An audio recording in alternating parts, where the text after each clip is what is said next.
Ce siècle avait 2 ans. Rome remplaçait Sparte. Déjà Napoléon perçait sous Bonaparte, et du premier consul déjà par mains endroits, le front de l'empereur brisait le masque étroit.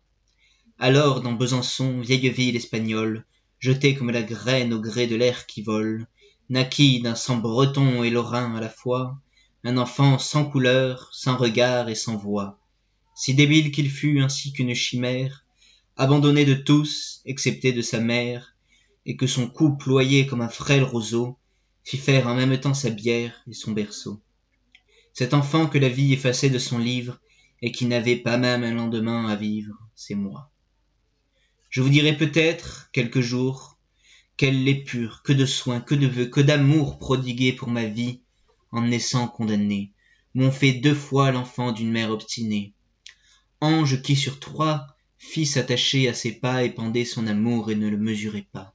Oh, l'amour d'une mère, amour que nul n'oublie, pain merveilleux qu'un Dieu partage et multiplie.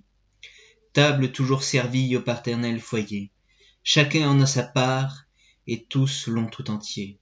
Je pourrais dire, un jour, lorsque la nuit douteuse fera parler les soirs ma vieillesse conteuse, comment ce haut destin de gloire et de terreur qui remuait le monde au pas de l'empereur, dans son souffle orageux m'emportait sans défense, à tous les vents de l'air fait flotter mon enfance, car lorsque l'aquilon bat ses flots palpitants, l'océan convulsif tourmente en même temps le navire à 3 ponts qui tonne avec l'orage, et la feuille échappée aux arbres du rivage. Maintenant, jeune encore et souvent éprouvé, j'ai plus un souvenir profondément gardé, et l'on peut distinguer bien des choses passées dans ces plis de mon front que creusent mes pensées. Certes, plus un vieillard sans flamme et sans cheveux, tombé de lassitude au bout de tous ses vœux, pâlirait s'il voyait comme un gouffre dans l'onde mon âme où ma pensée habite comme un monde. Tout ce que j'ai souffert, tout ce que j'ai tenté, tout ce qui m'a menti comme un fruit avorté, mon plus beau temps passé sans l'espoir qu'il renaisse, les amours, les travaux, les deuils de ma jeunesse.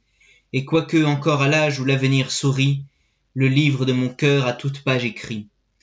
Si parfois de mon sein s'envolent mes pensées, mes chansons par le monde en lambeaux dispersés, s'il me plaît de cacher l'amour et la douleur dans le coin d'un roman ironique et railleur, si j'ébranle la scène avec ma fantaisie, si j'entrechoque aux yeux d'une foule choisie d'autres hommes comme eux vivant tous à la fois de mon souffle et parlant au peuple avec ma voix, si ma tête fournaise où mon esprit s'allume jette le verre d'airain qui bouillonne et qui fume dans le rythme profond, moule mystérieux d'où sort la strophe ouvrant ses ailes dans les cieux, c'est que l'amour, la tombe et la gloire et la vie, l'onde qui fuit par l'onde incessamment suivie, tout souffle, tout rayon, ou propice ou fatal, fait reluire et vibrer mon âme de cristal, mon âme aux 1000 voix, que le Dieu que j'adore mit au centre de tout comme un écho sonore.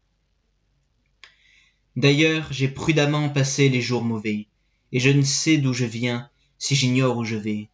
L'orage des parties, avec son vent de flamme, sans altérer l'onde a remué mon âme.